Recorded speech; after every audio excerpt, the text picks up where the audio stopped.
After 60, alone. When a stroke hits 5, life-saving moves you must know now. What if right now a stroke suddenly struck you while you were home alone? No warning, no chance to shout for help, just you struggling to survive. Imagine sitting quietly in your living room, surrounded by all the memories you've built over a lifetime, when in an instant your body betrays you. Your strength fades, your voice disappears, your breath is stolen before you can react. Most people never believe it will happen to them. They think, "I'm fine, I have time." But the truth is, a stroke or heart attack can hit without mercy, leaving you helpless on the floor while every precious second slips away. And for millions of older Americans, that nightmare is a harsh reality. Far too many never see another sunrise simply because they weren't prepared. I've seen that fear, the shock, the regret, in the eyes of people who thought they still had time, who believed their bodies would never betray them. A stroke, a heart attack, one instant that changes everything. But I refuse to let you become another silent tragedy. Because even when you are alone, you are never powerless. You can still fight back.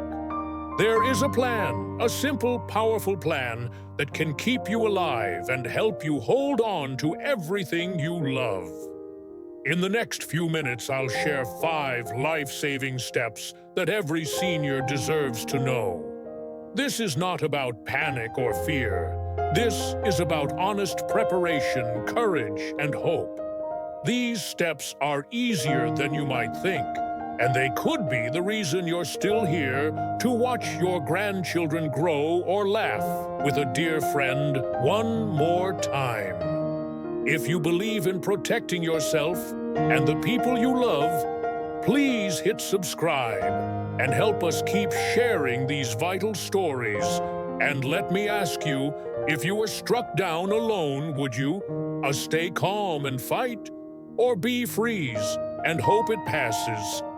Comment below with A or B so we can all learn from each other, and then let's dive into the 5 steps that might one day save your life. Let's begin right at the heart of it, because what I'm about to share could decide whether you see tomorrow. When your body sends you a distress signal, you cannot afford to second-guess it. You cannot afford to doubt yourself or downplay what you feel. A stroke or heart attack does not politely announce its arrival. It robs you of your strength, your speech, even your thoughts, and every passing moment costs you something you may never get back. I've seen too many people brush off early symptoms trying to be brave, thinking it's just a bad day or something that will go away. They tell themselves they don't want to trouble anyone. They don't want to feel foolish. But the real foolishness is ignoring the chance to save your own life. You might only have minutes before brain tissue dies, before your heart suffers permanent damage, before you lose the life you love. That's why the first step is this: recognize the signs and act immediately. Do not hesitate. Do not reason it away. If you suspect a stroke, I want you to remember the word fast, face drooping. Look in a mirror. Does one side sag? Arm weakness? Try to lift both arms. Does one refuse to rise? Speech. Repeat a simple phrase. Is it slurred or jumbled? Time. Call 911 right then and there. Don't wait. Don't ask permission. Don't think about who you might inconvenience. You are worth every second of the paramedics' time. Heart attacks can be sneakier. They can show up as a strange heaviness in the chest, or a burning pain that travels into your shoulder, your jaw, or down your arm. You might break out in a cold sweat, feel dizzy, or get so exhausted you can hardly stand. And women in particular often experience nausea or breathlessness rather than crushing pain. If something feels wrong, it probably is. Trust your instincts. I want you to picture James, a retired teacher, who noticed his right arm suddenly felt weak and clumsy while reading the newspaper. He didn't wait. He called for help even though part of him feared it was nothing. That choice saved nearly all his brain function and let him return to the life he cherished. Because time truly is brain, time is heart, time is life itself. So I'm asking you, as someone who cares about your future, to never treat these signals lightly. The people who love you would rather have you embarrassed and alive than quiet and gone. I would rather have you safe than sorry. Don't wait. Don't gamble. If you see the signs, act without a second's doubt. That one decision could mean everything. If you've made it this far, you already understand that spotting the warning signs is only the first step. But let's be honest, if you live alone, what happens when no one else is there to help? And those terrifying minutes stretch on while you wait for emergency responders. That's when you turn to what I call your second line of defense, simple self-help techniques that can truly keep you alive. I remember the relief I felt when I learned these skills, because none of us wants to feel powerless. These moves are not magic, but they could buy you enough time for the professionals to reach you and take over.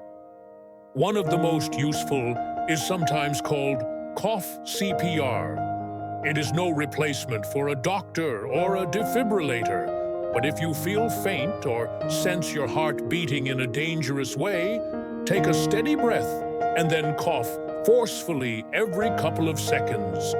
This helps keep blood moving to your brain and can keep you conscious. Many seniors have relied on it while waiting for help to arrive. Equally important is controlling your breath. When fear explodes in your chest, it is so easy to start hyperventilating, which actually starves your heart of oxygen. Instead, try breathing in through your nose for 4 counts, hold for 2 counts, then exhale slowly through your mouth for 6 counts. That pattern soothes your nervous system, lowers your heart rate, and supports your oxygen flow. Helen, an older grandmother who lived alone in Arizona, felt sudden chest pain one afternoon. Her instinct was to panic, but she forced herself to cough, called 911, and focused on steady breathing while talking to the dispatcher. Those steps kept her awake and strong enough for paramedics to help her in time. Please practice these skills before you ever need them. Run through them in your mind, just like a fire drill, so they become automatic. Because in a real emergency, fear can paralyze you, but habits can save you. Remember, even if you are alone, you are never helpless. Those minutes you fight for could be the reason you see another sunrise, and you are absolutely worth fighting for. If you're still with me, you already know how critical it is to act the moment you spot trouble and how to keep yourself going while you wait. But there's another piece that can change everything, and it often gets overlooked. I want you to lean in and really hear this understanding. The early warning signs, the subtle quiet signals your body sends before a full-blown crisis, is the best gift you can give yourself. It can mean the difference between a mild scare and a life-altering tragedy. I've met so many older adults who mistook those first hints of a stroke or heart attack for a bad night's sleep or a bit of indigestion.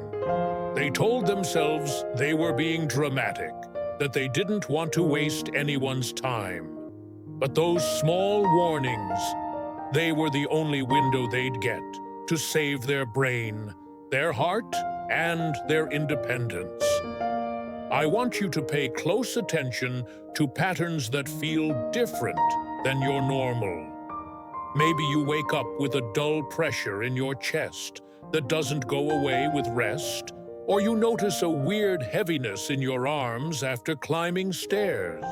Maybe your speech feels clumsy, or you can't seem to focus on simple tasks.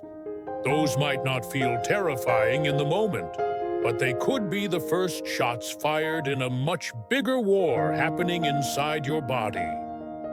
Carl, a retired truck driver from Ohio, once felt an uncomfortable squeezing in his chest and an odd dizziness while sipping his morning coffee. He nearly blamed it on bad sleep and ignored it, but something inside him spoke up a tiny voice saying, "This isn't right." Because Carl had learned what early warning signs look like, he called for help, and that one phone call saved his heart from permanent damage. Let me tell you this clearly: you know your body better than anyone else. Trust your gut. If something feels off, don't waste time analyzing or dismissing it.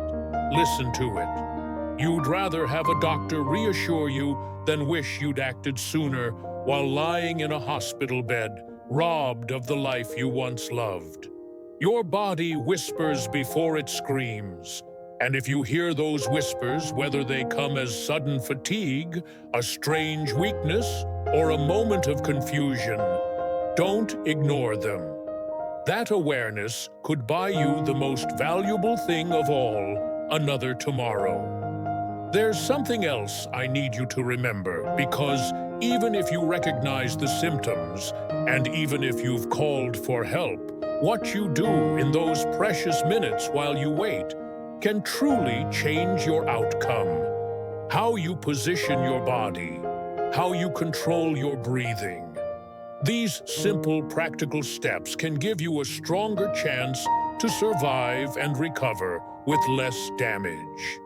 I know it can feel like everything is spinning out of control, but you still have power.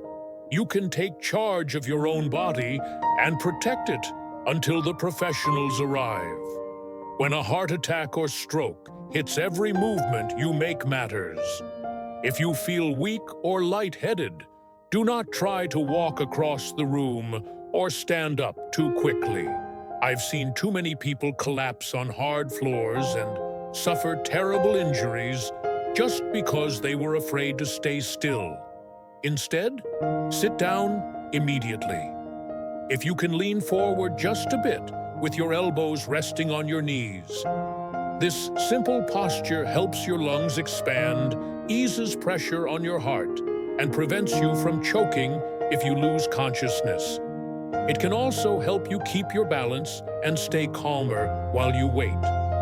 As you sit, focus on your breathing. It sounds so basic, but steady breaths can keep panic from taking over. Inhale through your nose, slowly count to 4, then let the air go softly through your mouth for 6 counts. Repeat that rhythm again and again. It lowers the stress on your heart and brain and helps your oxygen supply stay as strong as possible.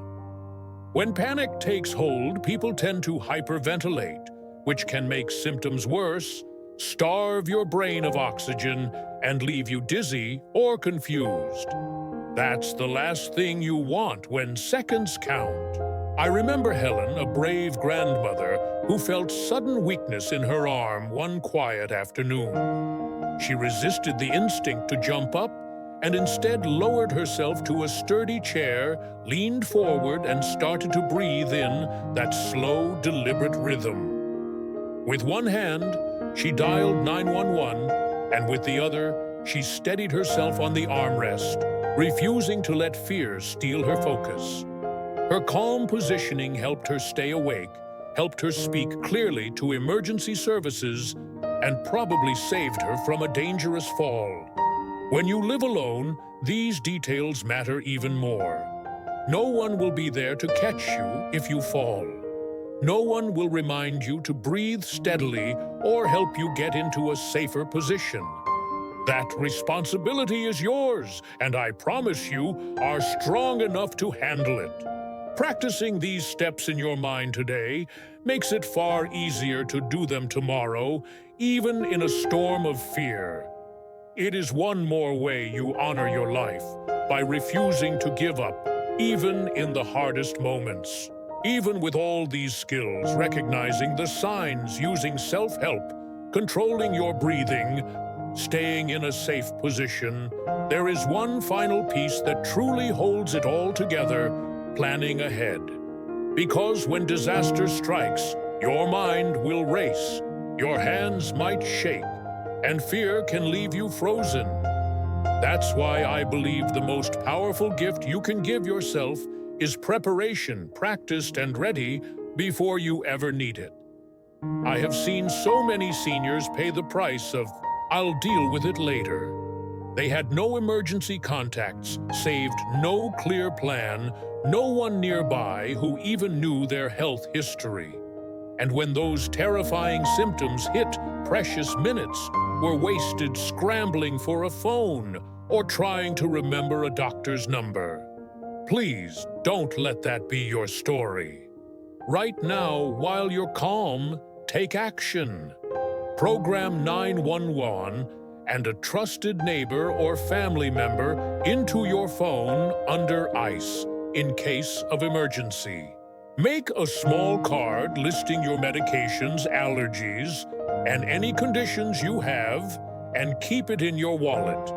Talk to a neighbor you trust, let them know you live alone, and ask them to check on you from time to time. If you can invest in a medical alert bracelet, or even a simple wearable that can call for help if you collapse. But planning ahead isn't just about phone numbers or devices. It's about picturing yourself in that worst-case moment. Imagine exactly what you would do, the words you'd say to the dispatcher, how you'd describe your symptoms, where you'd sit, how you'd breathe. Walk yourself through it in your mind until it feels like second nature.